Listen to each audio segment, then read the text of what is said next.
Hello and welcome to the Warp Shelf. I'm Frank Duran. I'm Deshaun Vasquez. Today, we're taking off from the horror. We're finally done. It's the end. It's not October anymore. No more spookies. Not like we won't. It's okay. It can always be Halloween in your heart. Yeah, always keep it right there. But we will talk about horror at some other point. But we're kind of back to being Disney stands. We don't mean to be Disney shills. Disney shills. We can't help it. They own like a third of the film industry. They own all my They own all my childhood. I'm sorry. It's not my fucking problem. But guys, welcome. We're gonna talk about Marvel's What If. Yes. The Marvel Universe's first animated show within the MCU. And so this is kind of a big step where it's finally the MCU, kind of Disney, finally giving its animation powers over to the Marvel Universe, like giving it the Disney touch. I guess you've made enough money for you to earn this privilege. Right, you finally get to have an animated something. But really, I was so down for this idea. Basically, they said we're doing an animated What If show way back then. When they announced Disney Plus, and I was like, everything else you've announced about Marvel, okay, that looks awesome to me. Yeah, that's and the I was one. not fucking wrong. It added that air of legitimacy to it because they're just like, and we're bringing back so many of the actual actors from the MCU to like reprise their roles. They're like, good. It'll make it feel authentic. Big budget, big budget. Which, like, to be fair, you can kind of see What If doesn't get all the budget, but not all the time. Because I think this is one of those things that like Invincible. From Amazon, where they just didn't have the confidence to put all the money in it yet. Mm-hmm. They didn't know if it was going to be a absolute money banger, and that's what it is. Though What If has sold toys. What If's resales are off the fucking charts. Yeah. Everything. Been just seeing the flies. fucking pops everywhere for them, for like the What If versions of the characters. I've seen Legos already. Damn. The What If has gone hard on the toys because obviously they're just doing little changes on the character, and they're like, well, we can sell a different version of that same model. Hell yeah. Yo, we did it. Hell yeah. Toy companies love it.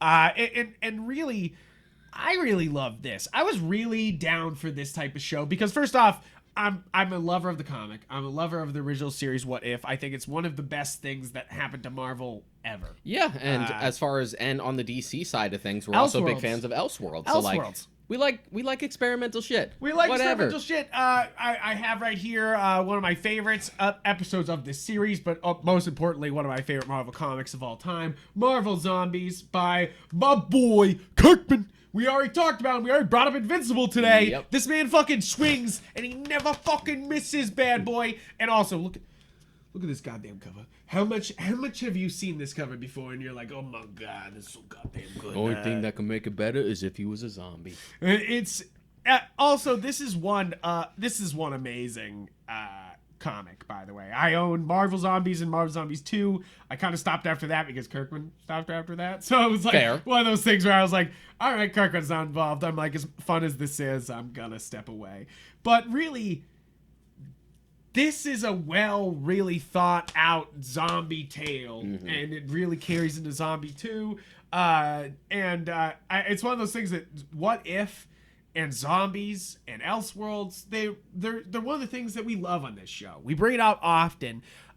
Story before all. Like it doesn't matter who's in the story, what type of thing. It's about telling a great story. Yeah, essentially. And I think that What If is a great vehicle for Marvel to in the comics to really be like, oh, we could do things. We could really kill people. We can really go wild. Yeah, because there's nothing has to actually affect the universe at all. It just kind of like stops. And they bring that energy to this. Yeah, and that's what really helps, I think, is that they finally go, we can go balls to the wall. We can just really fucking send it. We can do some really dark stories of Marvel and not care, which is kind of what's deceiving about this show, is that this show was advertised everywhere. What If was advertised everywhere as like new Marvel show, and it's definitely marketed kind of as like a kids show, when this is definitely not a kid's show, especially It isn't like, in every aspect except its sense of humor. Yeah, right. Its sense of humor is one pretty bad. It's got really fucking bad jokes. The joke writing in What If is some of the worst the MCU's had. I would definitely say I love this series for it feels like the MCU finally has balls, you know, like they're like, oh, we're gonna do some cool takes, we're gonna do all these cool things, you know, it doesn't matter what we do, you know, like they kind of just like they finally have the chutzpah. We talked about it with Eddie's episode. We talked about it so often that like you feel like Marvel's holding back half the time, you know? Yeah. Like DC doesn't want to, Disney doesn't want to go all the way sometimes, and I think that What If lets them flex that in such a great way. Because there's no consequences. If they can't afford an actor, they can get a decent voice double, and it's animated, so they don't have to worry about like other logistics. They could just fucking go nuts. And I love that, but also there's some flaws here. That's the thing, is that this show does not, like kind of all the Disney Plus shows, they don't all, it's not all perfect, you know, like you're not walking away going, oh, that was fucking it, you know, like even with Wanda. So go back, guys, we've done pretty much every Disney Plus show. Go listen to the episodes, plug for our show, but also, you know, because we're good at it, bro. No, I'm just kidding. But go back, you'll see WandaVision, we were kind of like, they lose the fucking shit at the end. They stumble a bit at the end. They don't fall, but they do like. I think that Loki has is a great bookend series where it's like great beginning, great ending. What is the middle? What do we got? What do we you know like? What kind of sandwich is this? What kind of sandwich is this? And what's the other Marvel show? We had Visions. We had Visions. That was for Star Wars. That was for Star Wars, and you know, of course, you have all the Star Wars shows, but like. Well, that's the thing. It's Falcon and Winter Soldier. Falcon and Winter Soldier, which is, I think, a little messy. I think it's like, it's one of those things that I think it starts off well, and I think that up to the point where he kills that guy, I think the plot's really great, and then I think it kind of dwindles. Then after that I agree. I do like that penultimate episode, just for the training montage stuff.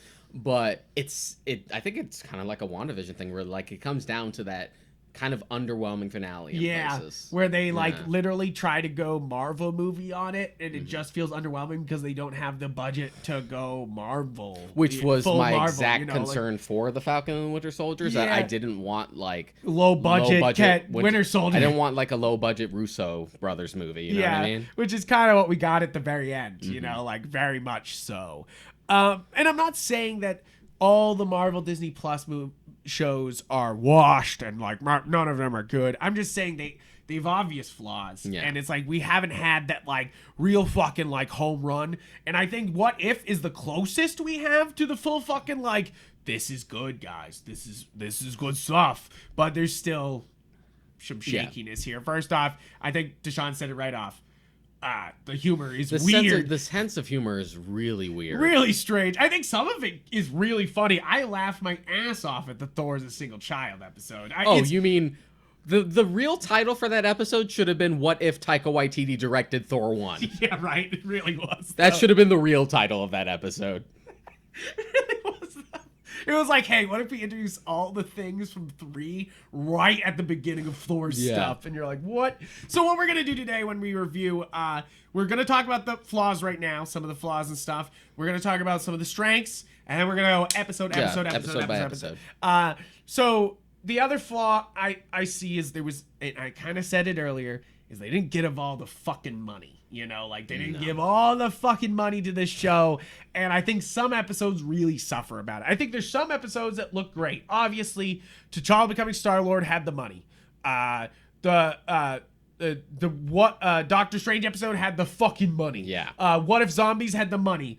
And the last 2 episodes, they really were like, okay, these are the episodes we fucking spend the time on, you know, like, but like the whodunit Black Widow one didn't really. To be fair, that's a little more like it's grounded. I thought that was good though. I thought that was a good episode. I just don't think it was a good looking episode. And I think some of Zombies looks bad at points. Sometimes.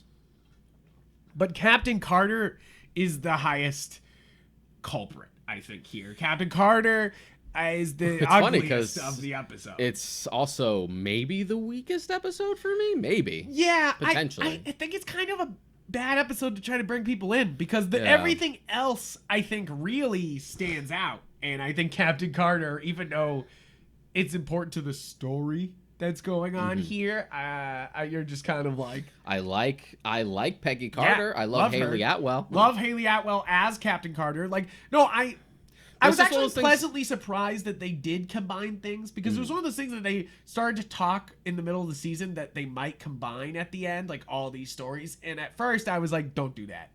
Don't try to be like, haha, we made a team again.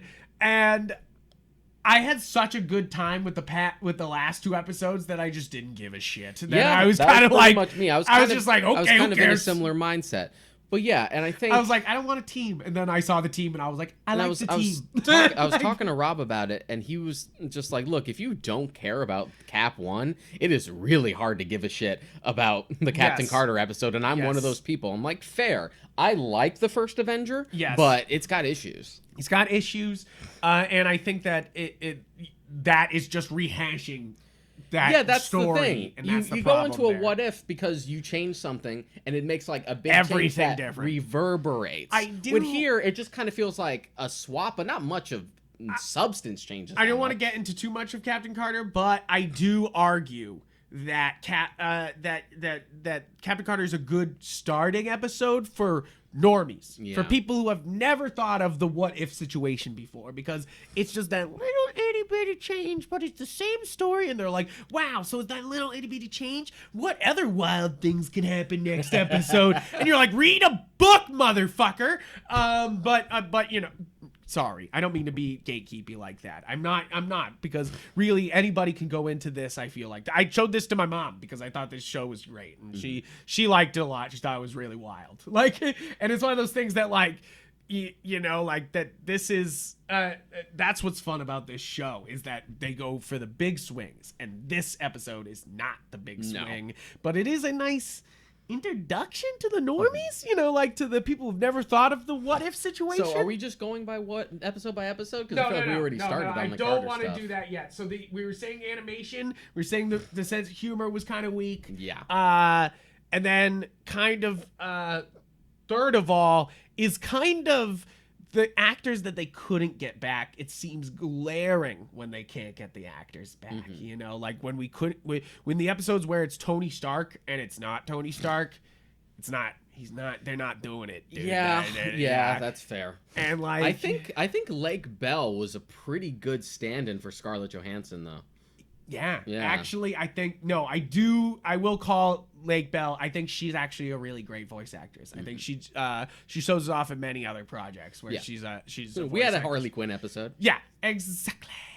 And I think we love Harley Quinn and fandom. I was like, ooh, it's so far away. When I saw that trailer, I was like, oh, this isn't even done. It's so far away. Why you gotta do this to me? Know.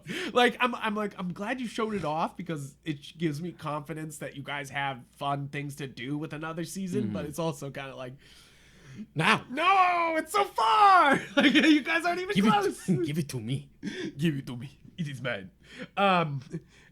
And then I do think, we have some weaker episodes here other than Captain Carter, but overall, I think it's a pretty strong show.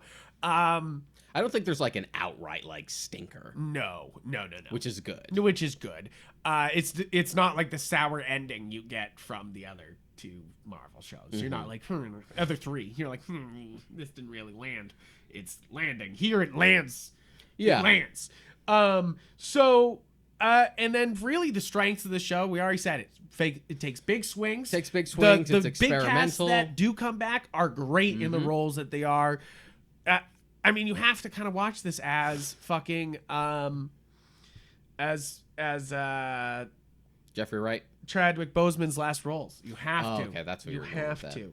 You have to watch this show as Chadwick Boseman's last role. Like, is that this is kind of one of those things that, like, this is the last of it. I guess this has been. I guess they were making this for a while because he was in it a lot more than I thought he was going to be. Really, they were like I thought he was only going to be in 2 episodes, and they definitely were like hiding that he was in the last 2, so you know, to play up then, you know, that thing, and like, and really funny. I think that's the must watch here, is that the Chad, and it pays respect to Chadwick Boseman in a lot of ways too. Like the Killmonger story is very much like what I hope they can do for Black Panther 2. You know, like add that like we've lost a king to battle feel, you know, like, because that's the only respectful way to treat this, you know, like, because like trying to just be like he's not dead will not work, you know, like it's a tough one. It's only because the MCU has got to put these movies out all the time. Like, my logic would be just to take a bit of a break and then from the Black Panther series. Yeah, right? From the Black Panther series, and then maybe potentially recast down the line, because you're gonna make your job harder by trying not to involve T'Challa in some way, and it's gonna feel weird. Yeah, but I think that this was some way to do it. Coogler's also directing it, so I'm like, good luck. Yeah, I mean, he's always great. He fucking never misses. But I do. It's one of those things that I think they pay a lot of great respect to him here, and I think that's the best way to do it. And I think that this will give you that Black Panther 2 feel that you might dig. Also, Michael B. Jordan, you fucking awesome bastard. I love you. All right. We talked about the strengths. We've talked about the weaknesses of this show. But that's the thing, is like I was saying, the animation's bad at moments, but there is some great animated moments. Yeah, there's fucking some iconic shit here. It is definitely an interesting style. Yes, absolutely. Going for like the CG aspect that does like use a lot of 2D techniques. Like we were saying as far back as the first episode, just like that's literally a Don Bluth face right Yeah, there. Right. You're like, what the fuck? They did a Don Bluth face. Like, really did though. I was like, what the shit just happened here? I thought it was definitely like a nod from the animators. But definitely, I think the best thing about this, and before we even go into every episode, is that, you know, they got season 2 on lock. They already got that green lit, bruh. Yeah. They're fucking doing it. And it's funny that they even admit some episodes got pushed back into season 2 already. You know, that they planned to having this, and that's apparent with the Gamora ad at the end of the series when they all combine the stories, is that you get you're like, wait, where did Gamora, who defeated Thanos, come from? And you're like, oh wait. And the thing is, Tony is there too, so you're like, what's this? And it turns out that's an episode that was basically done to be in the first season, and then they couldn't do it, and they couldn't finish it for some reason, and they moved on. It'd be like that sometimes. It do be like that sometimes. So guys, let's do it. Let's fucking get episode by episode. We'll start with I guess the weakest episode. We already kind of said it. We kind of got into it. We kind of got into it with the Captain Carter one. Captain Carter. It's just one of those things where, like, I agree with you that it's also good for normies, because I had, like, also brought that up when we were watching it. Just, like, gotta remember, not everyone's like us, Frank. Not everyone reads comics. So they've never fucking, like, seen this shit. I would probably argue that the majority of the Marvel Studios audience probably doesn't read comics. No, I would say, I mean... we said it before. Most people who's got the fucking Punisher sticker on their car have never read a fucking Punisher comic. Yeah, you know? exactly. So most people got fucking Superman or Batman on their car don't read a comic. But I get the idea of like starting kind of small to ease people in. Yes. But the problem is, it just makes this episode feel like almost like a palette swap in some ways. Yeah. We're like, we changed things, but not much change really at all. It's kind of like if they were like, new game plus, here you go, you may play as Captain Carter now. Yeah, exactly. And you're kind of like, cool. Like there is some fun moments here. Obviously, I think Haley's fantastic as Captain Carter. I think that her physicality as Captain Carter is really cool. I do love the like of the whole thing. Mm-hmm. Like I do love that part of it, because I love that part of the first Avenger. I was like, that's the part I like. You know, is like the montage of the USO show and stuff. And then like her that. like tearing up planes, like just jumping from plane to plane. You're like, that doesn't seem necessary, but okay, this is dope shit.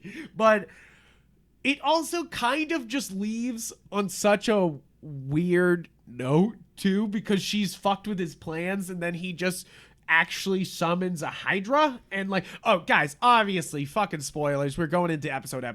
Should have stopped when we were talking about the strengths and weaknesses.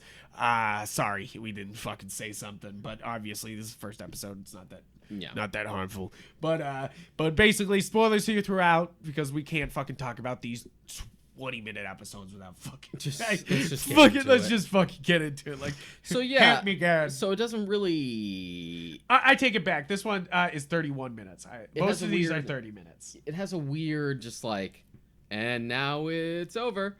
And to be fair, that's also a problem the first Avenger has. Yeah, I think that you're exactly right. Is that this is a very small change to a bad movie. And it just makes it kind of... I wouldn't call Cap 1 bad. No. Okay, yeah, good point. I'm being harsh. I'm not saying it's bad. I would mediocre. argue that. I would argue Cap 1 is good and solid, but it's got issues.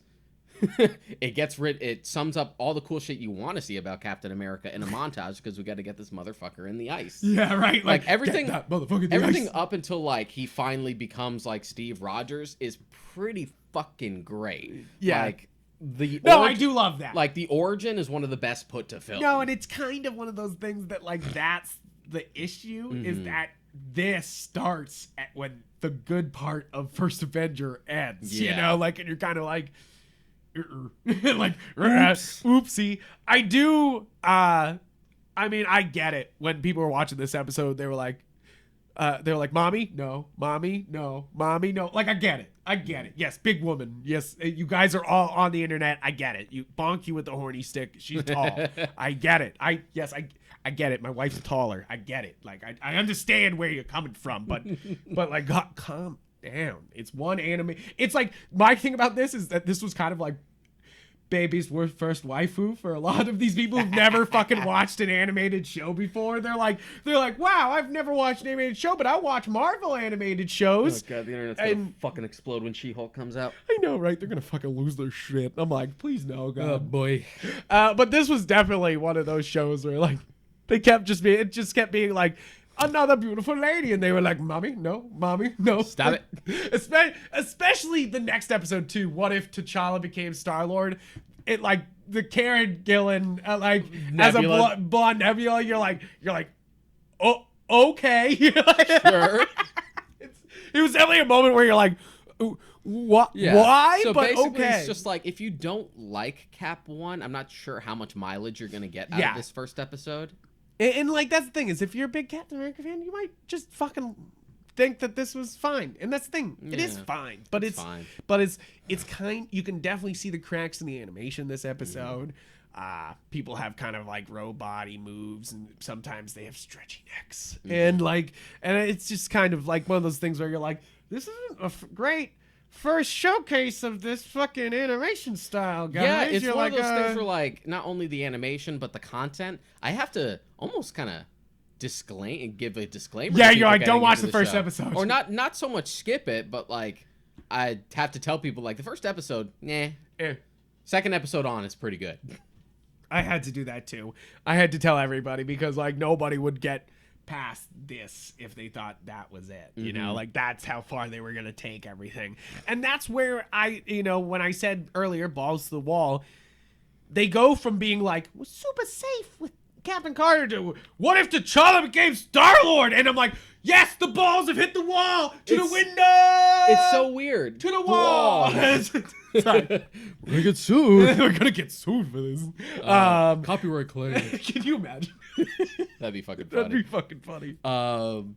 It's just one of those things where this one I had no idea how to feel about before I had seen the episode, just because the premise, what if T'Challa became Star-Lord? I'm like, that seems so random. Arbitrary change, you know? Why? Like, you're like, why would that do anything? And then, what a wild swing of an episode this is. This is like, so basically, if that Ultra Chad meme existed, T'Challa in real life, T'Challa Star-Lord is the Ultra Chad of the entire Marvel universe. The writers had said that the conceit behind it was that T'Challa isn't changed by the universe. T'Challa changes the universe. Which I love. Yeah. I love because that's what he was doing to the Marvel universe. You know, lifting people up, changing everything, adding the technology. I love that shit.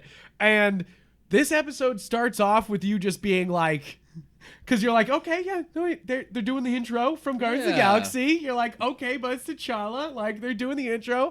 And then they actually have the voice actor Jamon Hansu like come back and act like a wild man this episode. Like, because he was just kind of a grunt in Guardians of the Galaxy and in Captain Marvel, kind of a throwaway character. Yeah, which is the same. I love that actor. He was actually he's great. He was actually my personal choice for Black Panther. Oh yeah, he was like my fan casting. See, that's a good choice. Yeah, he's great. That. But it's just one of those things where like, okay, we're bringing him back. He was also in Captain Marvel, but I'm sure you already forgot about that. Oh, I did. Yeah. Oh yeah, he is in there. He is. It's because I forget all of Captain Marvel. Yeah. You know who else is in Captain Marvel who I forget about? Ronan. Ronan's in Captain Marvel. No, I do remember that. I remember being like, what the fuck, Ronan? I have to remind myself. What the fuck? So... But him freaking out minute he sees it, you know you're about to see something very strange. Yeah. Like, because that is really what's going on here is like, what if, he changes the universe, like what if his way of thinking changes, because it's like Star-Lord's had a lot of critical moments and it leads to some violence because Star-Lord's a hothead, Yeah, exactly. And that's the fun of the Marvel MCU, but like, what if somebody wasn't a hothead? Someone as like measured and wise as T'Challa just kind of fixing the universe to the point where like it's funny. And we talked about how like the sense of humor and What If a lot of the time is like very corny. Yeah. But here, this is actually one of the funnier episodes. This is definitely one of the funnier episodes. I just kept laughing. I was like, what the fuck is gonna happen next in this crazy bitch of an episode? Completely fanboying when he meets him. Yeah. And then we reveal that like T'Challa convinced Thanos to change his ways, and Thanos is actually voiced by Josh Brolin. I was losing it over that it was straight up Josh Brolin being like, he taught me that if we made more of stuff, more of, what does he say? I forget. I think he's like, if we just make twice as many resources, it's basically the memes.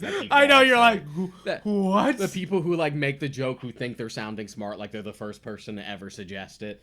Right? You're just like, what? Also, why didn't Rose share the door with Jack? It's like on that same fucking level. Exactly.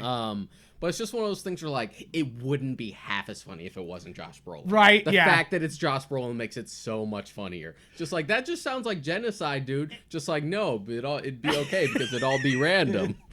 I love that everyone this whole episode is doing the meme to him. That sounds like genocide, dude. And he's like, no, because it would be random. You're like, nah, still genocide, dude. Yeah, it's so funny, but just like the way the characters shift, we not only have like the change in Thanos, but by extension the change in Nebula, like we had brought up before, who's just like has the fucking hots for T'Challa like crazy. And it's just wearing a beautiful silver dresses and blonde wig, but and also like, because we have to balance things out, we've underpowered Thanos, but now in that void we've made the Collector. Yeah, you're like, oh, Collector's like overpowered as shit. Because he had no one to humble him. This is really one of my favorite episodes because it first off is playing into the love of Star-Lord, but it also plays into the love of Guardians of the Galaxy that we didn't get to see. And the wider Marvel universe in general with like the Easter eggs. We get to see more of like Howard the Duck, his speaking role. This is the most you ever see of Howard the Duck ever is this series. And that's the number one reason why I love this series. Number one, tons of Howard the Duck. Howard the Duck and more stuff, you cowards. Do it. Do it. Bring more Howard the Duck. He's fucking selling like bomb cakes over here. Fucking do it. I appreciated that you put him in Endgame, but I don't like that you didn't draw attention to him. Right. You're like, no. he's there, but I want more. If one thing was to spin out of this, if they were like animated Howard the Duck series, I'd be like, they were please. supposed to be doing one with Kevin Smith at Hulu. Really? Yeah, a while back, but then it just kind of fell apart. So the other thing about this is that this in real life was supposed to be a series. Is that they that Chadwick Boseman said he really loved playing Star-Lord T'Challa, and they were like, Marvel was down to do a whole show with him. Yeah, they literally started to do a whole show that would have been this universe, and that's definitely what this show kind of feels like sometimes, is a little bit of an audition. Yeah, we got a few what could be backdoor pilots. Yeah, they're like, is this a pilot for something? And definitely this one, even though it has a complete story for its universe, which is important because I feel like some of these, and I think Zombies is the main culprit, feels like they don't end right, like, and it's like they don't feel like they are complete and done, and like sometimes. And to be fair, I think in the Marvel Zombies case, and we'll get to that sort of works. It's just like the cliffhanger. Yeah, and are like they gonna any get out other of this? zombie movie would end, like I dig that, but I do agree that I can see why people were like, well, that one didn't even end. You're like, well, yeah. They leave you on a cliffhanger. Maybe do you think they'll make it out of this? Up to you. Unless they actually do a follow-up. No, and that's the thing is, like, I think that's why What If is such a polarizing comic book series most of the time, is that sometimes they tell a complete, like, universe-ending story. Like the Steven, what if Steven lost his heart instead of his hands. That's a complete universe-ending story. That's what If sometimes just does. But sometimes it's just that, like, that start of some terrible universe, like, and I think that's what they're trying to convey with some of these, like that they're like, oh, there's the start of some terrible universe, like, but who knows if you'll get to see more? Who knows? But beside the point, I would have loved.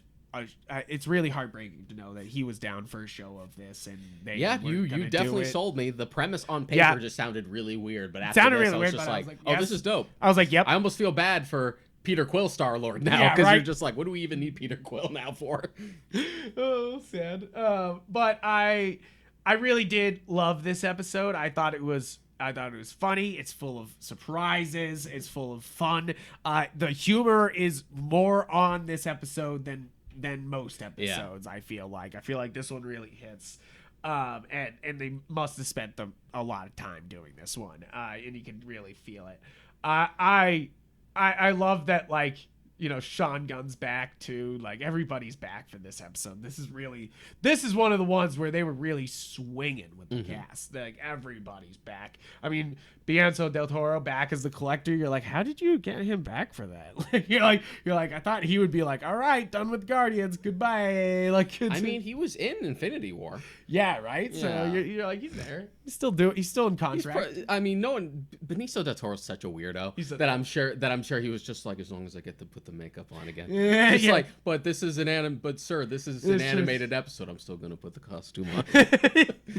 I do love, like, usually I hate, like, the ending of spoilers, guys, Arkham Asylum. I do hate when they usually do, like, a buff version of an evil character. The Titan Joker. Yeah, a lot of people don't like the Titan Joker. It's like Titan because it feels so, like, not Joker and blatantly video game. Yeah, blatantly video gamey. This works. The buff collector, I think, works really well, because that's what he's been doing. He's been collecting shit to be able to fuck everybody he wants up, like, that's what he's been up to. And he's more in line with comic book collector. Because, correct me if I'm wrong, I think the collector in the Marvel Comics universe is a Celestial. Yes. I think he is. Yes, he is. So it's like a little bit more powerful. A little more powerful, and plus he's a collector, so of course he would have all these cool weapons. The fact that he has, like, Hera's crown and the fucking Necro Sword, which is from fucking Jason Aaron's run on Thor. Right, you're like, ooh. It's what the God Butcher uses. Ooh. It's literally a symbiote sword. Love it, dude. I'm like, oh shit. I know that whole episode was so much full of love and Easter eggs, and that's what I think drags people into this show. Is I think that the first episode is like, man, little changes, and the second one is like big change, and also love for everything, you know, like, and you're like, hell yes, and also Howard the fucking Duck. That's how you bring it. That's how you get butts and seats. Howard the fucking Duck, bro. That's what it's all about. But I mean, I can't praise it enough, really. This is a really fun episode. Yeah, it was the one that was like, okay, that's more like it. Let's keep on. Next up, a murder mystery, basically. Next up, whodunit. A whodunit. What if the world lost its mightiest heroes? And that, we've definitely had a lot of, like, Deadpool kills the Marvel Universe. Spider-Man kills the, you know, like, there's stories like that, you know, like, where it's like, oh, they killed the Marvel Universe. This is basically, and we've already said, spoilers, what if Ant-Man just murdered fucking the Marvel Universe? Like, and you're just like, oh shit. Wow, Hank Pym is actually more comic book accurate than What If. That's funny. Yeah, no, that's why I love this episode. Yeah. A lot of people brush this off as like, it's kind of stupid, and the way they kill some of the people is dumb. And I'm like, no, wrong. This is dope as shit. It's just one of those things where like this one had the most limited animation and points, but to be fair, it's not also one that has a big scale because it's just like murder mystery stuff. Yeah. But I still dug the episode. I dug this episode. I think this was a lot of fun. I think that adding the Hulk and then murdering him is wicked funny. You know? Like, you're just also, like, it was really cool to fucking acknowledge the Incredible Hulk again and actually have Betty Ross in something again. Right? And it was also cool that design-wise, Bruce was kind of a hybrid between Edward Norton and Mark Ruffalo. Right. He was kind of half and half. I was like, dope. how did they do this? Dude? I dug that. I was like, holy shit. As someone who really likes the Incredible Hulk and hates how much disrespect it gets now. Yeah. It gets so much hate now. So much hate now. I think this is another star-studded cast here. Of course, it's like, how did they get Michael Douglas back to do like Hank Pym here? You're just like, damn, dude, like, what the fuck? But really, yes, this is how dangerous fucking Ant-Man is. That's the thing, is that, like, obviously, Ultimate Universe really does it up. If you read the Ultimate comics, you know fucking Ant-Man is a dirty, disgusting motherfucker. Hank Pym's already a piece of shit a lot of the times in, like, 616. Yep. He's even worse in Ultimate. Worse in Ultimate. Like, so bad. And I kind of love this, like, savage, and what, you know, because they might as well have called it, like, what if Ant-Man just killed the Marvel Universe? Yeah, you know, he's literally Yellow Jacket from the comics, which is Hank Pym doing like the anti-hero thing or villain thing. You're like, oh shit. I think there's a lot of fun to be had this episode. I think if you just kind of like, you're like, all right, you know, like, this is gonna be wild, you know, like, this is just gonna be crazy. I mean, they started off crazy, you know, like with killing Tony Stark, but that is definitely one of the terrible Tony Stark voice actors. You're like, ooh, that's not right. Should be just the one, I think. Yeah, you're just like, I think he's a big miss, I think, which is kind of sad. You're just like, ew, dude, you did. No, it would have been great if we got the guy who played Tony in Earth's Mightiest Heroes, the cartoon. Yeah. Because he was already doing like an RDJ impression. Yeah, that's the thing, is that this guy is. That's my problem with some of this, too, you know, is that, like, I know people can do these impressions, you know, like, why the fuck are you hiring people who can't fucking do the impressions, you know? But like, beyond that, so we open like the Iron they Man don't 2 say thing who where the fucking where he's in like the donut, and then we kill him. Oh no, there he is, Mike Wiggett. And then we also have Coulson back. We got Clark Gregg back, which is nice, right? You're like, oh, again, just like Captain Marvel, and he doesn't, you know, look rubbery.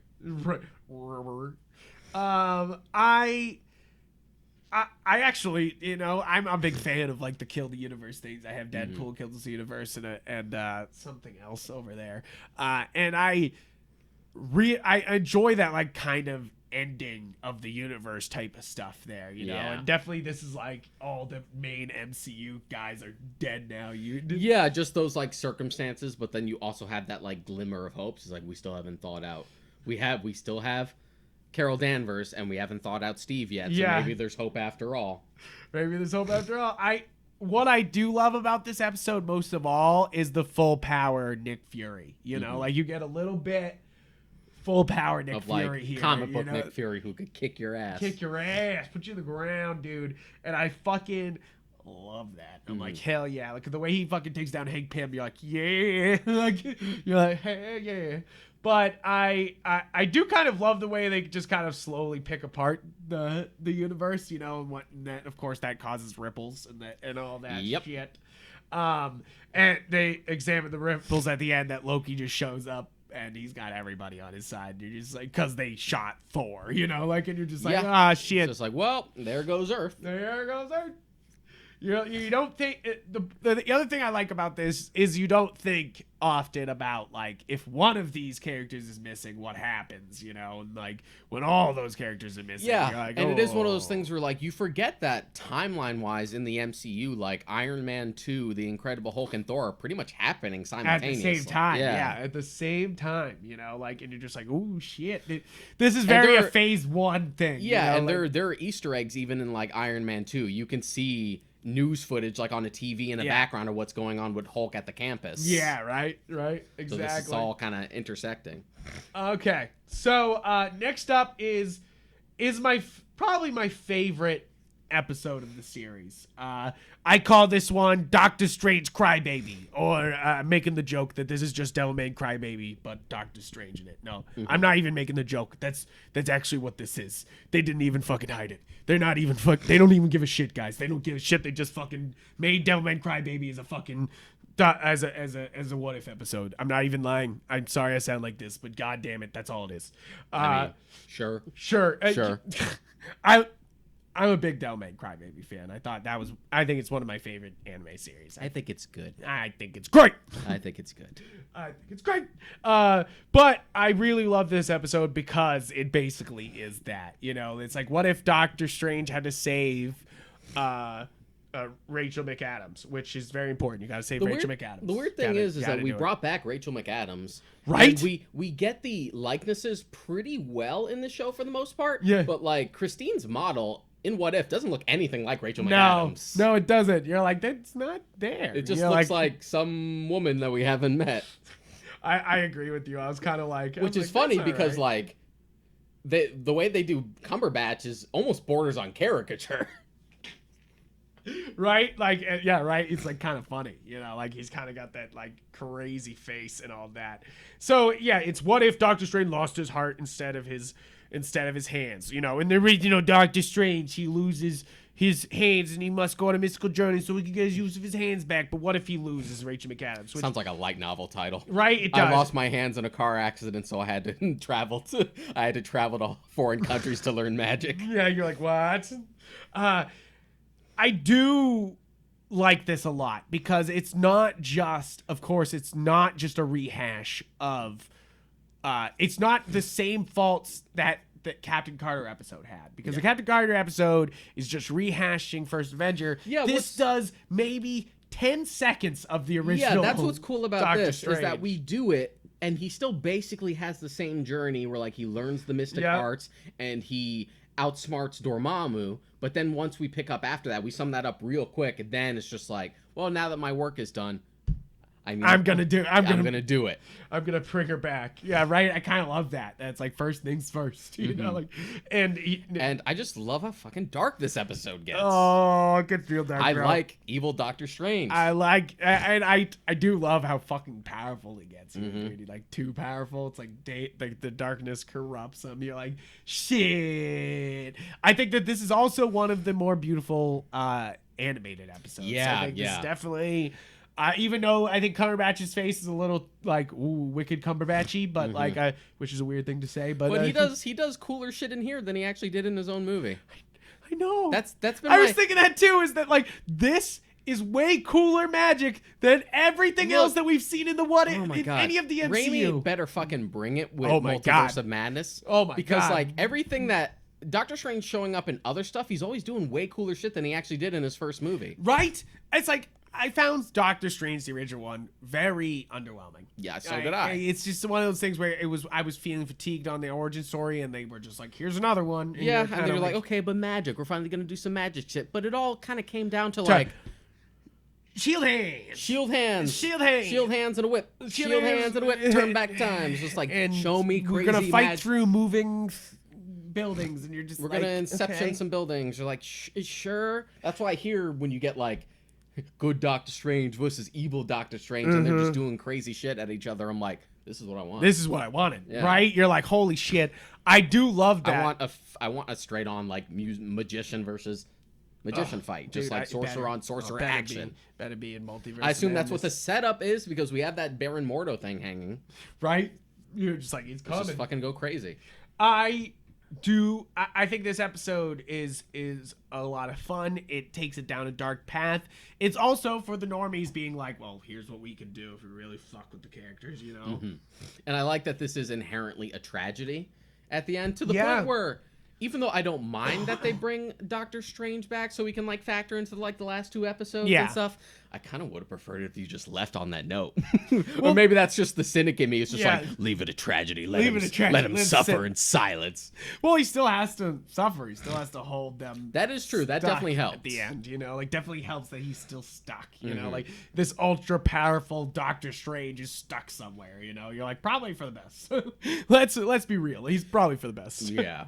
I think that's really what makes this fun is that you go from being like Doctor Strange, you know, he's a fun character in the Avengers, to being like Doctor Strange is scary. like you're like, he could suck up the demons. What the fuck? Like, why? Yeah, just that whole bit of him like spending centuries in a temple just absorbing demons. You're like, demons and shit. And just the simple effect they do, like it's kind of reminded me of The World's End. Yeah, right. With the blanks, where it's just like the light from the eyes and the mouth. You're right. I was like, whew, okay, alrighty then. Yeah, definitely. And strong imagery. The way he absorbs like the better version of himself too. You're like, with the shadows and everything. You're like, I know. It's dope. It's dope. It's dope. This episode's dark. They don't care. You know, like they don't give a shit. Now, and that's why I say this is not a fucking kids show. That's like these 2 episodes. Never mind. Literally 3, 4, 5, 6 are just, and then 7 and 8 are just not for kids. Like, just not. Hulk literally explodes. In like sort of a comic-y way, but also it's like, Jesus They Christ. kind of cheat because it's kind of like a puff of smoke. Yeah, right. If this was a comic, you'd fucking see the blood. You'd see fucking bones, dude. And I just think that some of these are a little too scary for anybody under 10, you know, like here, and you know, like, and you're depending just on like, the kid. Depending on the kid, of course, but you're just like, Jesus. So What If Zombies is next. Now that's of course the one I was looking forward to all season. When they told me they're doing What If Zombies, I was like, yes. Marvel Zombies. We're not going to get it anywhere else, so why not? Exactly. I'm not going to get it anywhere else. That was my problem. I was like, I love you, MCU, but you'll never fucking do it. You'll never do zombies. You'll never do it. You'll never do zombies. And that's what makes it so powerful. Do Marvel 1602 next season. Oh my God, please do 1602! I'm not fucking lying. I want that so bad. I also think it's weird they didn't ask Tom Holland to come back for this episode. I feel like he would have. He would have, right? Yeah, I was kind of like, weird. I know he's busy, but this is a voice acting thing. You know, you record it in your house, you fucking send it in, like come on. Like especially because they literally get Paul Rudd back to do Ant-Man in this episode, and you're kind of like, Jesus Christ, you know, like you're like, geez, that's a get, you know, like he's not even fully under contract for that type of shit, and and of course having getting David Desmouchin. And Emily Van Camp. Emily Camp is under contract, but to have him back, and I'm not saying that Hudson Thames does a bad job as Peter Parker. I don't think he's doing a bad job. I think it's just one of those things where like it sounds close enough to Holland, but it's also its own thing, and that own thing is fine. Yes, exactly. Especially because it's just one episode where it really concentrates on Peter, and you're kind of like, it's okay, I guess. You know, like you're like, this is fine. Isn't it fucking weird that we've only heard Uncle Ben, the name Uncle and Ben in fucking What If? Don't fucking remind me, bruh. But don't remind me, bruh. But don't get me fucking started on a tangent about the way MCU treats Spider-Man. So this is definitely the episode where it's like, yes, last episode was scary and will definitely scare some children. This is the episode where I was like, this is straight up gory at points and will definitely not okay for children. You know, like you're just like, well again, of course, depending on the kid. of course, depending on the parent and the child. Remember, of course. Kids and parents, children are not a monolith. Yes, they're exactly. individuals. They're individuals, and they can take things way harder than this. However they want. I'm just saying that this would have a parental advisory on it on IMDb. You know, like I'm just saying that this is a little bit more hardcore of an episode, and especially with its content. It does not care. Like it carries the Kirkman energy. Does not care who dies. Does not give a shit. Like they're like, everybody dies. Everyone's gonna be dead. I don't care. Yeah. Like, and I love that. I love that energy. You're like, yes, kill them all. Like, so how do you like the way they explain how zombies exist in like this iteration? I like it because the fact that it like comes from the quantum realm. Yeah, I mean, because you already have it that like if something changes in the quantum realm, like you literally could fuck up the entire universe. You know, like you're like, hey, we already know this to be true. Like if something can go weird in the quantum realm, we're all fucked. You know, like. And I do like the idea of like a quantum virus or something like that. You're like, that's fine, whatever, fuck it, who cares? There's worse explanation for zombies. And we also find a really clever way to have it be. It takes place at the time that we should be doing the Infinity War stuff. Yeah. But because Ant-Man and the Wasp was right before that, we bring the quantum virus into Earth and it affects the house.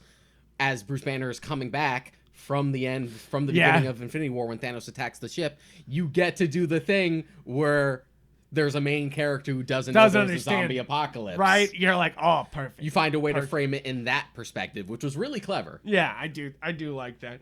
I do think that it is a little weird how like I don't like the kind of connections to Peter that's going on here where they're like, Peter, smile for me as she dies.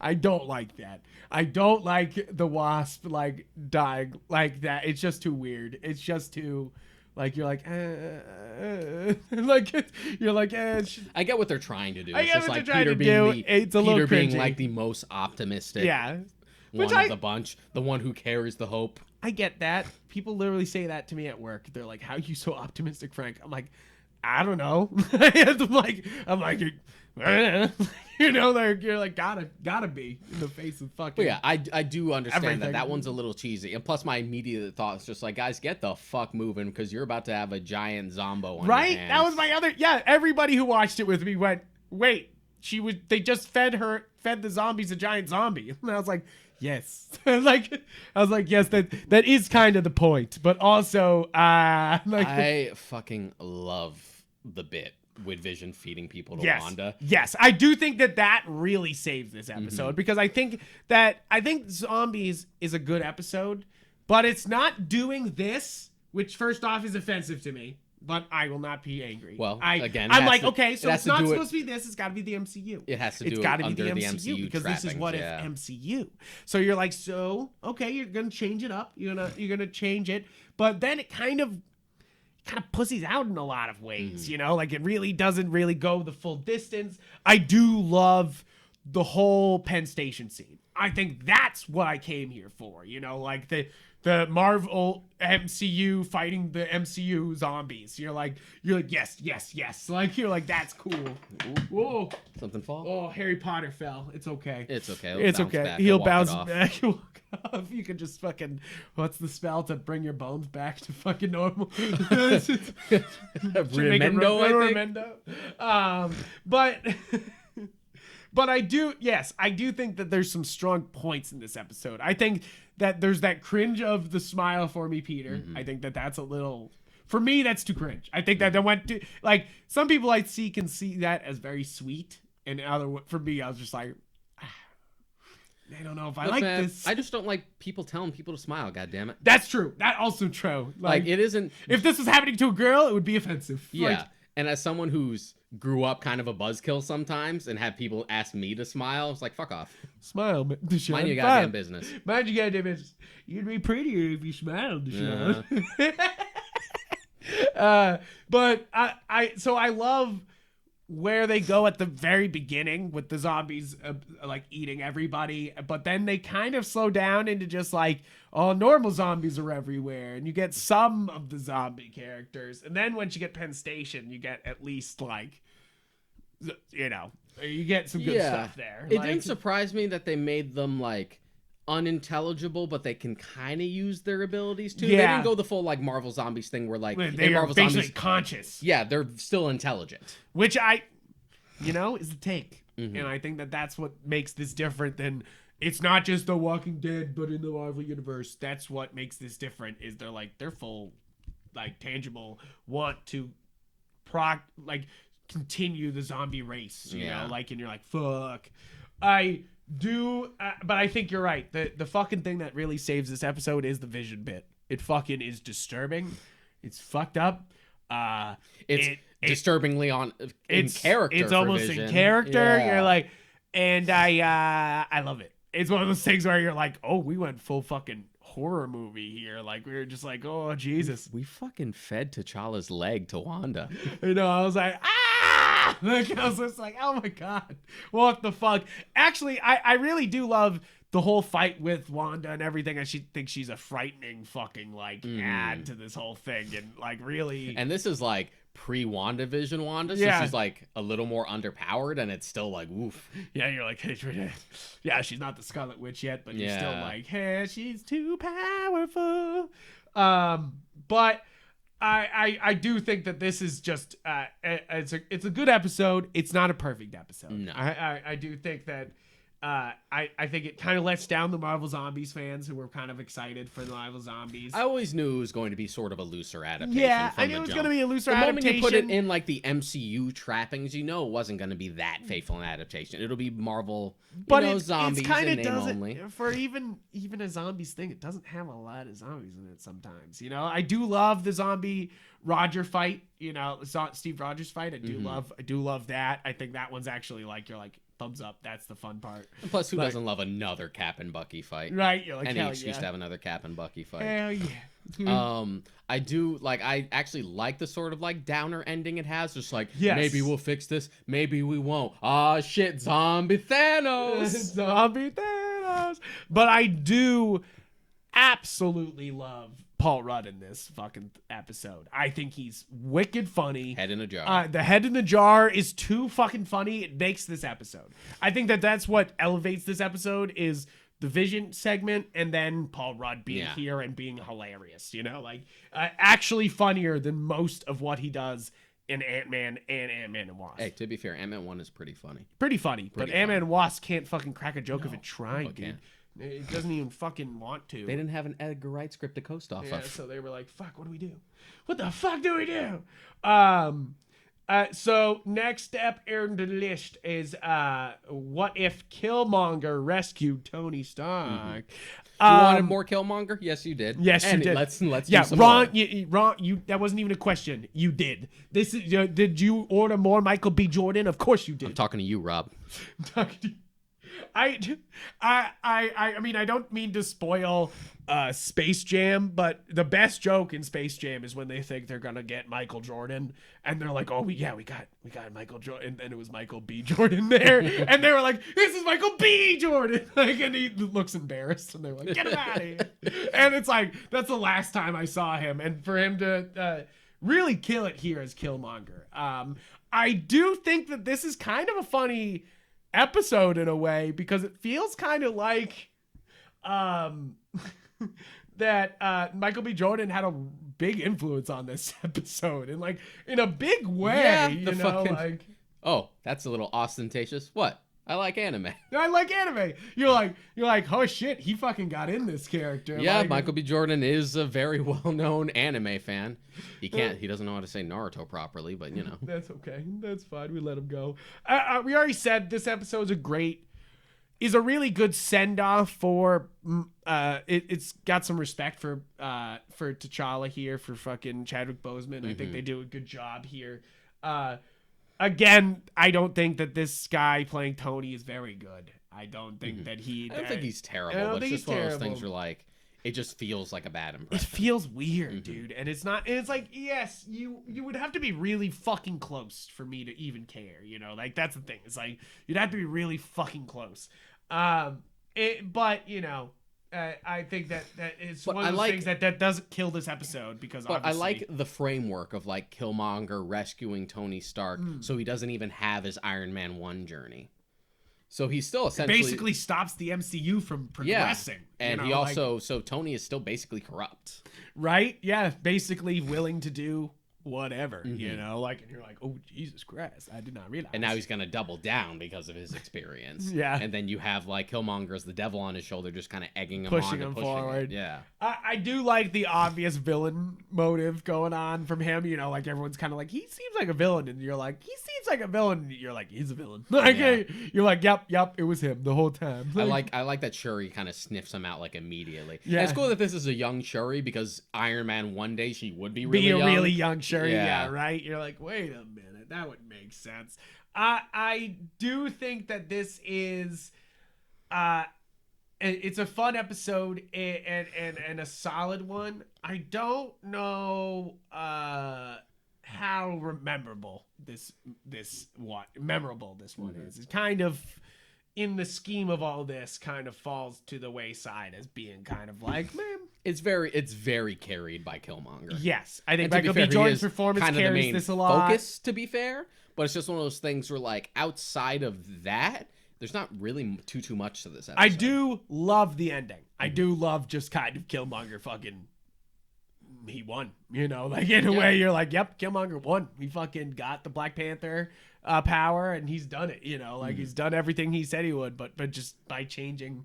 being that devil on Tony Stark's shoulder, you're like, oh shit. Like, and then being responsible for his death. Yeah, you're like, oh shit. I think this is just kind of a forgettable one, though. That's my problem with this. I do like that they bring back Andy Serkis here. I think he does a great job again. You're like, hey, there he is. And I hope he's in Black Panther too, right? Because he's not dead. Crane's not dead. All right, so next up is an episode that I thought was really funny. And I don't know if some of you will agree.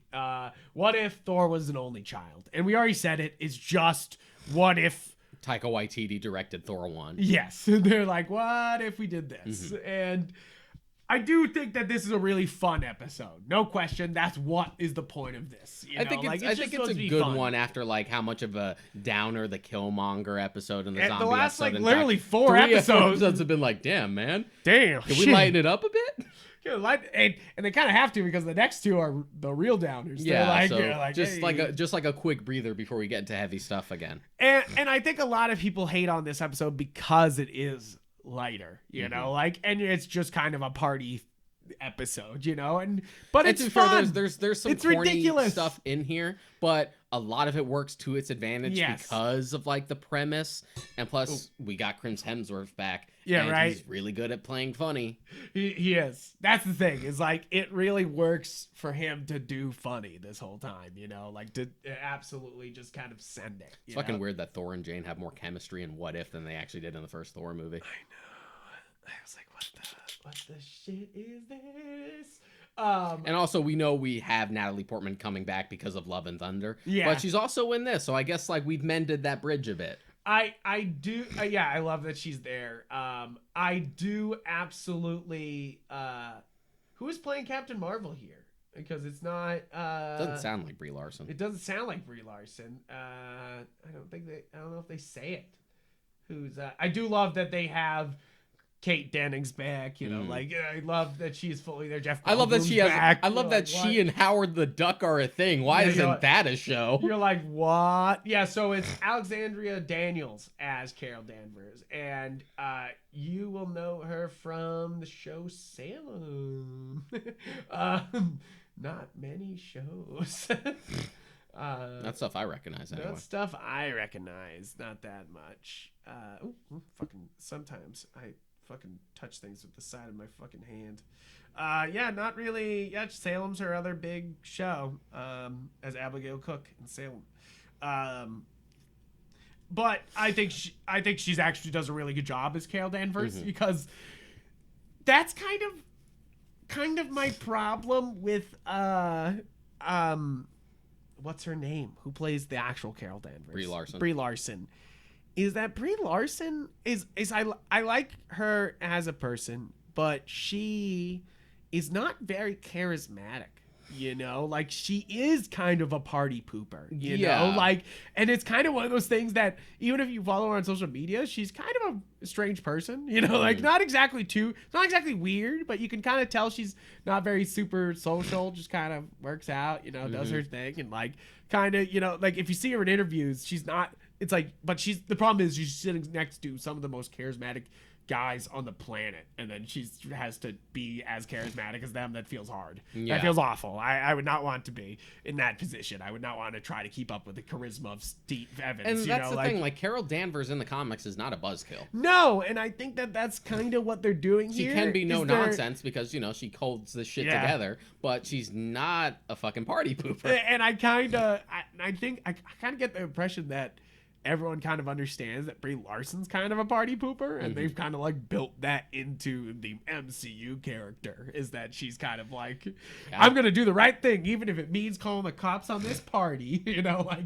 which is kind of what she is here. Is she's kind of that like, I'm gonna little sister role where she's like, I'm gonna call the cops. They call her narc.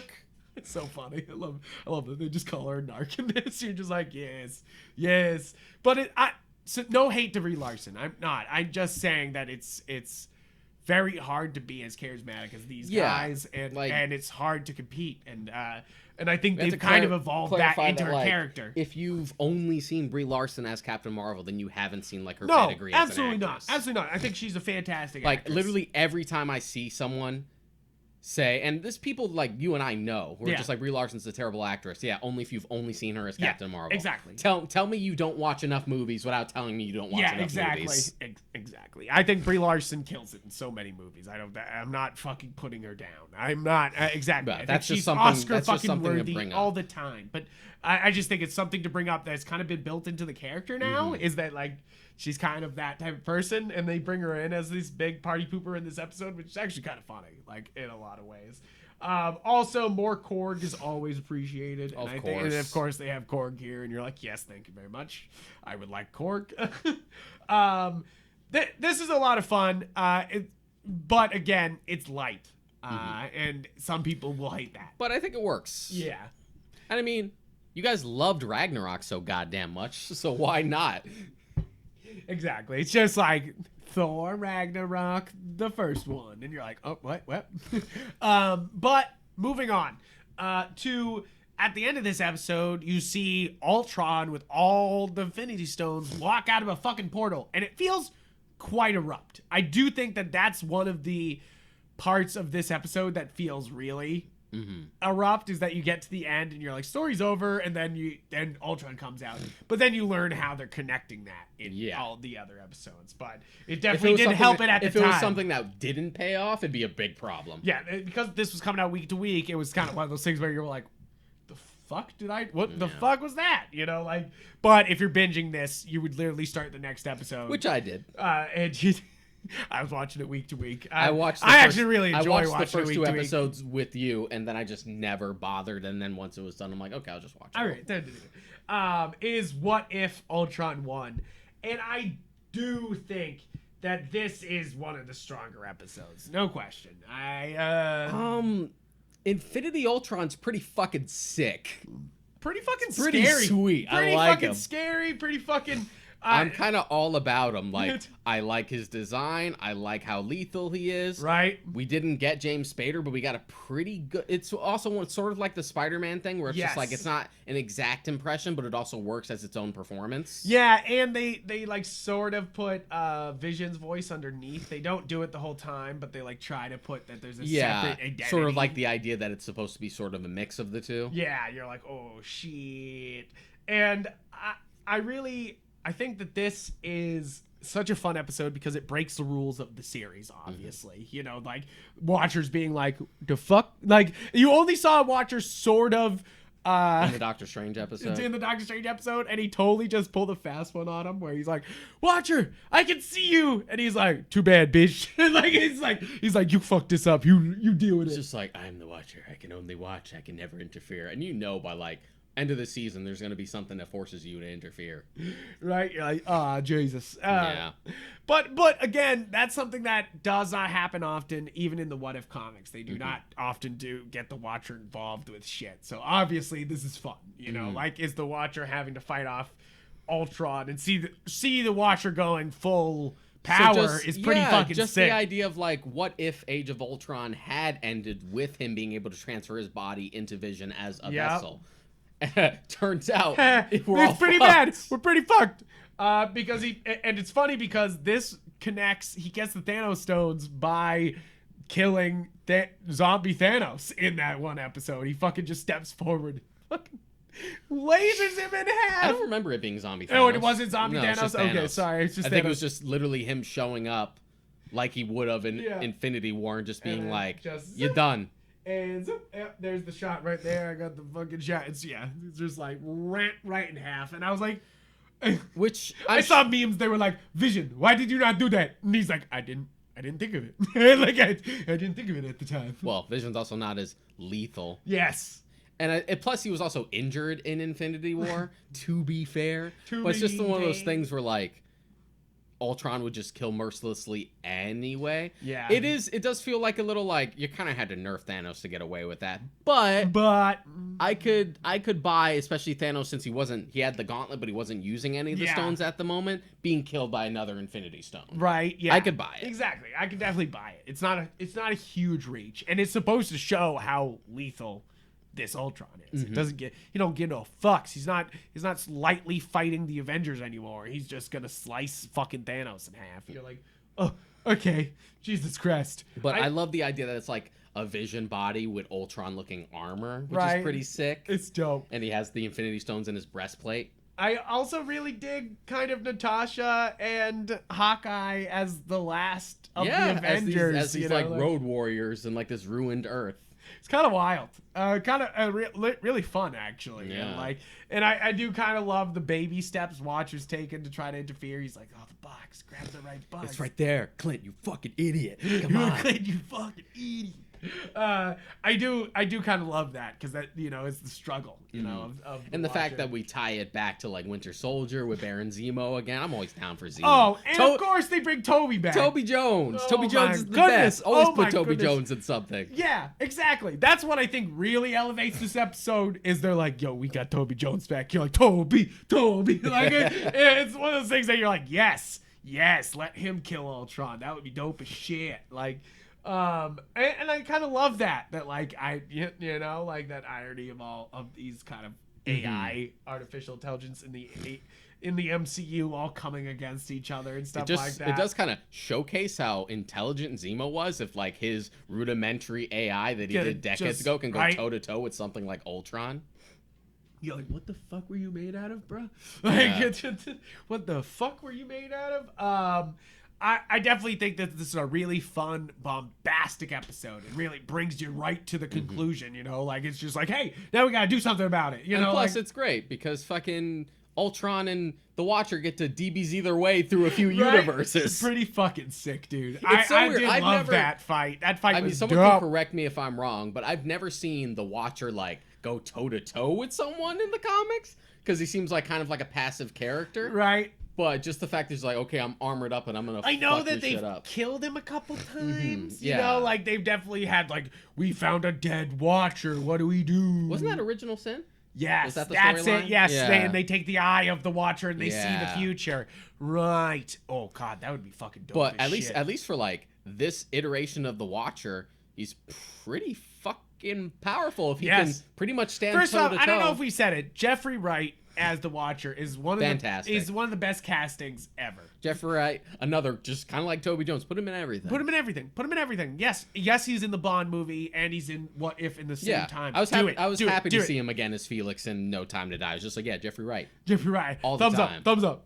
Yeah, exactly. No, really. Jeffrey Wright all the time. Also voices Destiny in the Sandman audio drama. Ooh. And he's gonna be Gordon for the Batman. So. Come on, the man man deserves this lift in his life. The fucking guy, the man's good. Man's good, and I love him. He's really flexing now with the comic book stuff. Right? Now I'm gonna be the Watcher, and I'm gonna be Destiny of the Endless, and I'm gonna be Commissioner Gordon. Right? You're like, sir, you've touched all the universes. And he's like, next, I'm going to be in Dragon Ball Z. And you're like, Jeffrey Wright, no! Like, but, oh, that'd be actually pretty good if he plays the next big guy. That'd be fucking, I'm down for that. But beside the point, this is definitely one of the stronger episodes because, like you said, it's got a fucking, it's got a Super Dragon Ball fight in this fucking episode. They fucking smash through dimensions trying to fight each other. It's great. I love the visuals of Ultron literally eating universes at one point. You're like, what the fuck? That was really Galactus right there. I was just really like, Jesus. Galactus. Like, and I assume that was intentional. Yeah, I assumed it was too. And I was kind of like,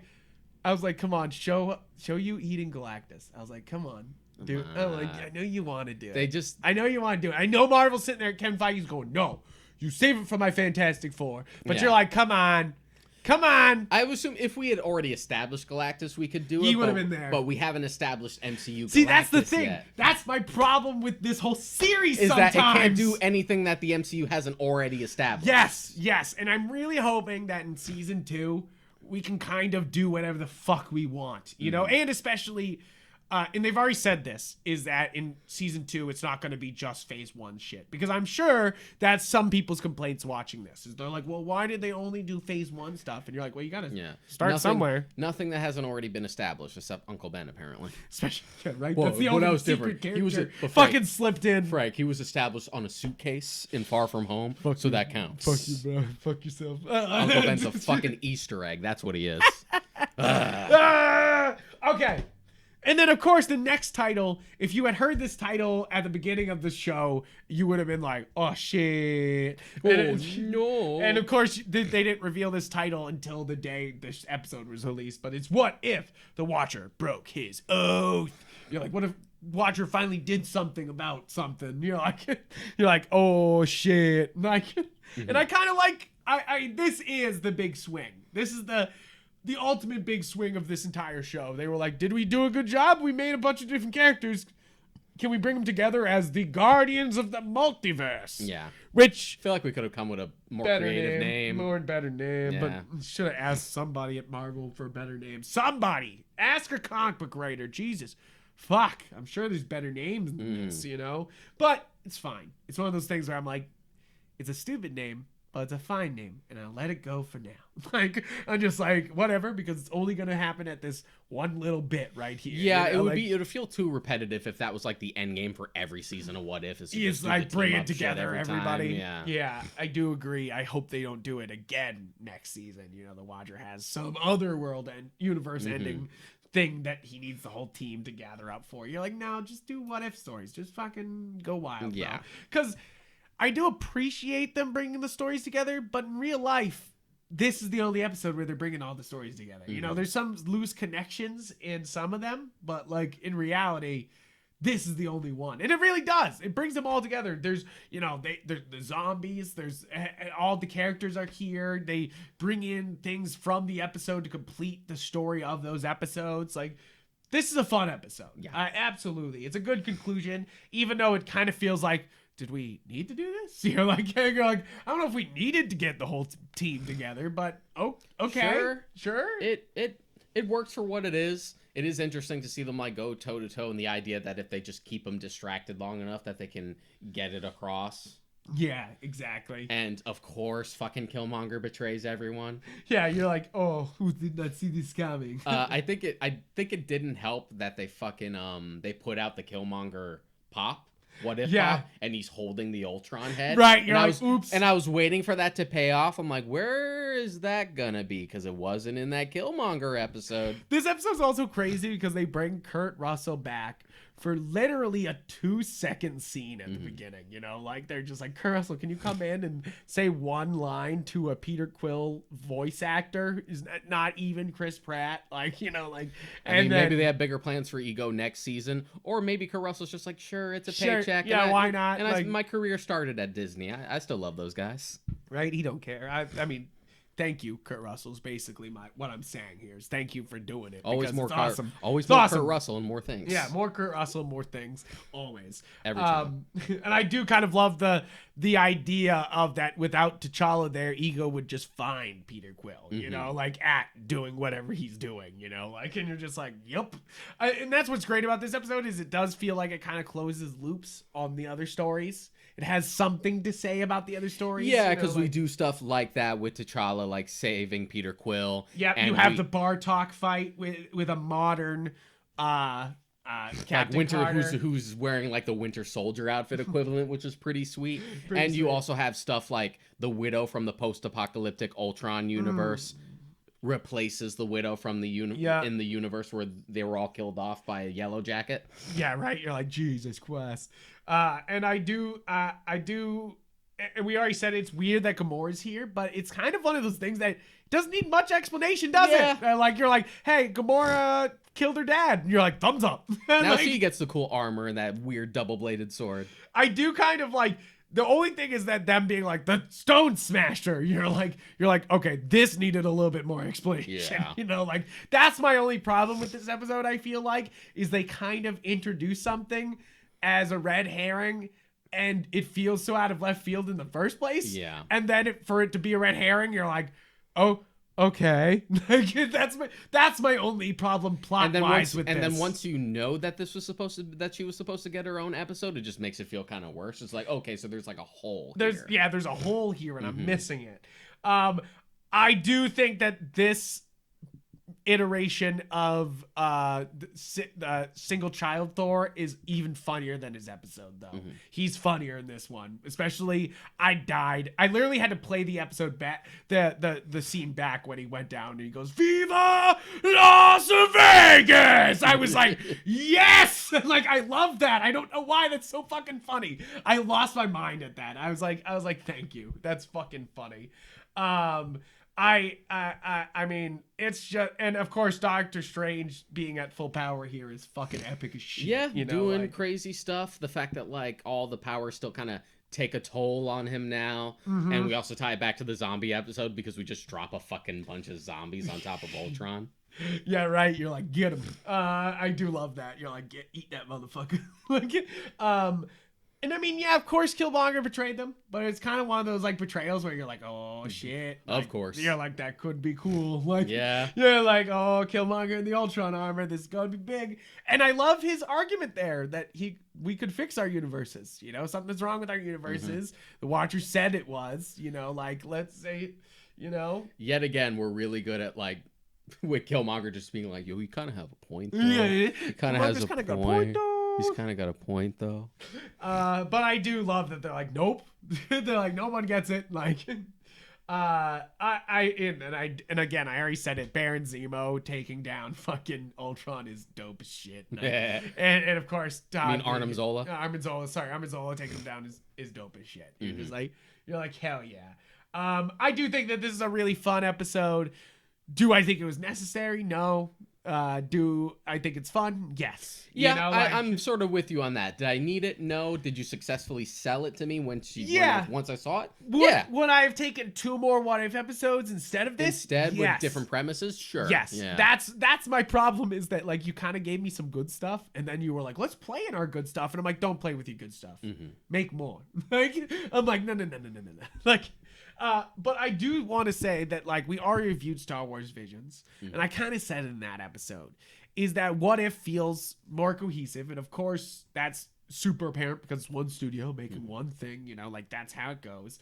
But I kind of hope that What If season 2 can learn from Visions about bigger swings. And I hope like, Visions can learn from What If. From What If about sort of like diversifying it a little more. Let's not make a Kyber Crystal the plot point of every goddamn episode. Like, yes. Do I want more Visions? Yes. I don't know if we will. They have not confirmed a green light to season 2 yet. I hope so. I want more. I imagine. Star Wars prints money. So. Prints money. Prints the billions. Yeah, did you hear that, like... So I was like looking at the deal the other day that George Lucas, you know, he sold it for like $3.4 billion, the franchise. The Rise of the Skywalker made $4.4 billion. domestically, they like definitely got their money everywhere. back. You know, you're like in one movie. How bad of a deal is that? You know, like I'm not saying that it was a bad. Like, yes, please take the reins away from George Lucas. I've always said that. Sorry, guys. I mean, he already made a killing with the merchandising rights alone. Right, and so. he's still making money. That's the thing, is they're still paying him. You know, like it's not like they're not. He's all good. He's all good. I'm not saying he's not fine, but it's one of those things that like I was like, ooh, this was a bad deal, dude, because you were like, oh, who would need more than billions? And you're like, Disney does. Like, and they're like, I do. What I hope is that season 2 goes for more swings. I hope that we maybe hopefully get some spin-offs from What If. Just do What If blank to blank, you know, like you can literally just put the name of the show, whatever it's called, and then just put like a little What If logo at the bottom. Yeah, exactly. Like if you really wanted to do I don't know. That's the thing, is the Star-Lord one. The Star-Lord one was sort of the ripest one. It was the one to fucking like, we could do a whole show on this and it would be fun. Unless you guys want to just listen to me and give me that fucking Darcy and Howard the Duck power couple give show. Me that show, dude. That'd be fucking funny. But that's what I'm hoping next season. I'm also hoping for more Spider-Man next season. I think that it's kind of a letdown that he's just in the zombies episode, because it's so fun in that episode, you know. There was the post-credit scene at the end of the last episode with fucking them bringing Captain Carter's version of Steve back. Yeah. I hope that's more of like, let's wrap up this story, because I don't really need more Captain Carter. Yeah. No. Yeah, right? You're like, I don't need more. Yeah. Like, it would be really ironic if she, of all things, was the one to get the spin-off, which is which, like, that's the thing, is that they really could, though, couldn't they? You know, like, if anything, that's the one that could. What they would do, what Falcon and Winter Soldier is doing, is like, we're gonna do all the Captain America shit that we couldn't do before. Yeah, exactly. Oh, we haven't done Flag Smasher yet. Let's do that. What other villains have we not done yet? Yeah, right. I think that there is.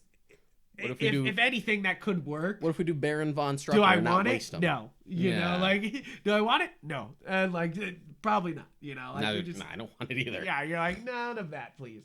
I do just hope for big swings next season. Is basically it. You know, like, is that I want them to go big or go home, and that's it. You know, they have confirmed there's 9 episodes for next season. Yeah, and come up with creative concepts. Like, again, the T'Challa Star-Lord one was a big swing because it just felt so random and weird. Yeah. But you managed to sell me on that, so give me other premises that I won't expect. That they're just weird. I mean, that's the thing, is I think that this also has some of the best marketing out there. I think that this is, I think they did such a good job of marketing What If. It's so hard to market this fucking show, and they did such a good job of, like, really showing off this show, you know? Like, and I think the poster is to blame completely. This is amazing. I know you've seen it on Disney Plus. I know you've seen it everywhere, and it's probably going to be the cover of this episode. But like the circles and the different layers and the Watcher being in the middle, it's actually a really great poster. Yeah. It's one of those things that, plus, like, it also resembles the shield, because you have the different layers plus literally a star in the middle. You're like, oh, that's so good. You love that. But also they show off that one clip right here in the corner, and I'll zoom in, is Spider-Man wearing the fucking Doctor Strange cape. And I remember seeing that before the season started, and was like, oh my God, they're gonna do Spider-Man as Doctor Strange. Spider-Man, I'm so excited. Magic. And nope, he just wears the cape in the one zombie episode. Sorry, I wanted that swing. I wanted that, like, that's weird, you know, like, and that's what I'm hoping for season 2. How about you guys do the Iron Man Doctor Strange thing that you had planned for Infinity War, but then used it as a cut concept? Have you seen the concept art for that? I don't think so. It's Stephen Strange wearing like the Iron Man suit and like magic it and like making it magic. It was one of the concepts that they wanted to play with Infinity War, but they ended up not using it. They literally fucking made a hot toy of it, though. Yeah, and you're like, what? I want more of this now, is basically my thought process about this, is that I love this. I want more. Greenlight this for 5 seasons right now. Fucking drop the money, Disney, because this is worth it in every sense of the word, dude. I don't think everything is super strong and without, you know, fault, but it is a very strong series and probably my favorite of the Marvel Disney Pluses. What do you say? I would say so, yeah. Yeah. Again, like I had said before, there's like no stinkers really, which definitely helps. Definitely helps because I think WandaVision is very go. strong. Oh yeah, that's cool. Yeah, That's the blue one. Yeah, yeah, and he has blue. the Eye of Agamotto where the arc reactor should be. That's cool. Come on, That's cool as that's fucking shit. sick. It's fucking sick. Yeah, right. Give me that shit. That's the thing is like, you have fun, do whatever you want, and that's what's great about this show. And I just want them to continue that. You can literally make it fan fiction in the best way. I'm excited for more. I hope for more sooner than later. You know, like I do not want this in the phase 5 or whatever. I want new What If next year. You know, like please. But to be fair, it's not like we're fucking starving for more Marvel content ever. No, never. I know. Eternals is coming out next week. Eternals is coming out. Plus we got Hawkeye in December. Hawkeye in December. Yeah, exactly. So they're not. Yeah, there's always more. And then even not Marvel, but fucking just under the Disney umbrella, we also have Book of Boba Fett in December too. Yep. So we will do that as an episode. Don't worry, guys. We will do Boba Fett. I don't know. We'll see how we feel about Hawkeye. If we like it, we'll do an episode on it. If we don't, we don't want it. Guys, if you don't understand, we don't like to talk about shit we don't like. Because we don't want to put that negativity on the internet. There's enough negativity on the internet most of the time. We'll talk about things that don't work in movies. We'll talk about things going wrong. We'll talk about bad movies in series. But we're not directly going to do something we just hate as a whole episode. Yeah. I just, unless you guys really requested it. Or unless it happened to be, like, something big. Like, imagine if, like, Infinity War Endgame was bad. And we had to talk about it because it's Infinity War Endgame, like something like that. Yeah, exactly. We will do that. But we try to stay positive. I think that's what you guys might appreciate about this show. So guys, thank you so much for tuning in. Thank you for another great episode. Thank you for hopefully checking out all the episodes on the Disney Plus stuff that is around. And if you guys want more, we will do more. And catch up with all the horror episodes that we did as well. Yes, they are good and fun. And we're not done with the horror. We might do some horror coming out. Yeah, there could be some good horror movies that come out that we just want to talk about. Yeah. Like, outside of October, like we did with like the Exorcist 3 episode and stuff like that. Exactly, which is definitely one of our more popular episodes. So I'll give it to you guys. You guys like the niche horror, so I'll take it. I'm always down for people appreciating Exorcist 3. Right? I'm always down for that. So guys, thank you. Check out galaxygeek.com if you want to check out all our episodes and other writings by us. You can find this podcast on every podcast platform. You can watch us on YouTube. Comment, like, share, make the algorithm move. Feed the beast. Beast. You can find me and Deshaun on our personal social medias. I'm Yupfrank on there. Mod Karika. That means Twitter and Instagram that you want to find those. Those are probably our most personal. There's also a Discord you can find at the top of our YouTube page. If you're looking for it, it's if you go to the YouTube channel, it's right there. It's kind of the perfect time to get in. It's still pretty quiet. But it's also one of those things that I feel like it's where we post a lot, Yeah. It's a lot of posting. And I'm like on Discord literally all the time, so it's definitely the best way to interact with me. Yes. So guys, thank you so much for tuning in. Thank you for always supporting the show. And I hope you have a great rest of your week. See you next time. Adios.